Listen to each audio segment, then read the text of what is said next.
Alrighty, so if you haven't done Dandasana yet, I want you to go back and do Dandasana, then you're going to come to Pachimottonasana.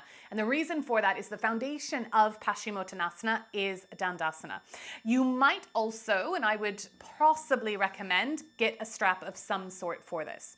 So to come into this pose, we want to find that block possibly under the bum again. Now, the foundation of Pachimottonasana is the same as Dandasana. So you're going to zip the thighs together, kick the heels away, toes towards you. Okay, now from here, this is where the pose starts to change. Dandasana, we stay static. Pachimottonasana, we start to fold forwards. Okay, our hamstrings are going to light up.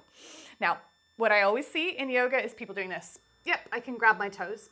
I mean, you should know this by now because I'll be talking about it all the time, but look at my back. Okay, my hamstrings are barely working because I'm just taking this fold in my upper back, okay, which is where I have this natural bend.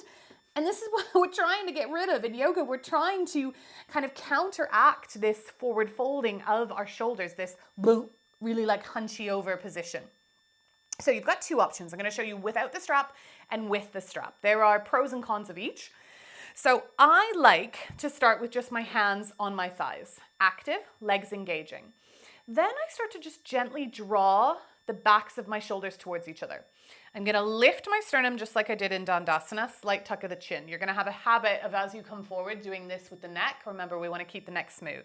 So from here, we take an inhale, and as we exhale, we start to hinge in the hips, maybe a little bit. Hands can come forwards, okay? Inhale, find length. Exhale, you're squeezing the hip flexors to bring yourself down.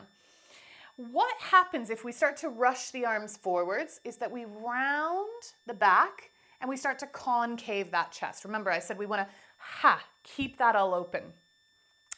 If your legs are really active, like sit it upright like this is intense for me, even on a block, okay? And I don't normally practice this pose on a block, but I am actively engaging my hamstrings. I'm engaging my quads, okay? So they'll shorten and my hamstrings lengthen.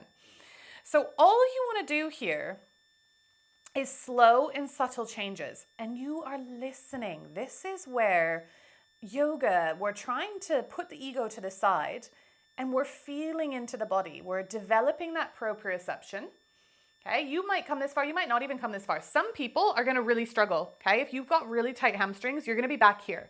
And I have it happens more often with men. Okay, men are naturally less flexible than women. That's just a fact. That's just the way it is. They're naturally stronger in most cases, okay? So usually the stronger the muscle, the less flexible the muscle, okay? The weaker the muscle, the more flexible. That's kind of a rule of thumb. It's not always true. So if you are very inflexible and you're like, I'm literally on 3 blocks, Megan, and I'm still rounding, take your hands behind you.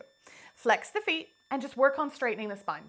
Okay, I've got quite a few one-on-one clients where this is where they're at and they're just working on straightening the back, okay? Because this is what happens when they straighten their legs. So that might be the case for you. So that is option 1, where we're basically ignoring the feet. Now, option 2, if you do want to have that connection, that sensation, but you can't reach your feet without rounding your back, you're going to use a strap. Now, the problem with the strap is that people then do this. Okay, really start to round. They close their arms in and they're pulling like heaven almighty on these feet, and it just makes them round their back. This is a light touch, okay? It's nothing crazy. So I want you to bend your elbows and grab a hold of that strap and then flex the feet, zip the thighs together, straighten the spine, draw the shoulders together. Okay, now from here, take your elbows out wide. This is gonna sort of make sure that you're not going to round the back. So it just allows you to keep the chest a little bit more open. Now take an inhale, and as you exhale, just start to hinge from the hips. Now, if the elbows start to go behind you, okay, so if you start to look like this, I want you to take the strap, wrap it around your arm so that the elbow stays by the body. Elbows out wide. Inhale, find length. Exhale. You're not pulling on this. Your biceps aren't working like crazy. They're just kind of dangling there.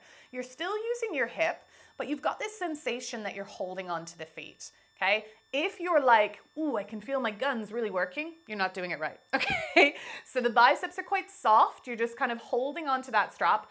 Where you should be feeling the strength is in those hip flexors to pull you forwards. So that is called Pachimottonasana. Okay, so it's a seated feet together forward fold. And you can use the strap or you can use it without the strap. I'm going to teach it both ways. Neither's right, neither's wrong. They're just different.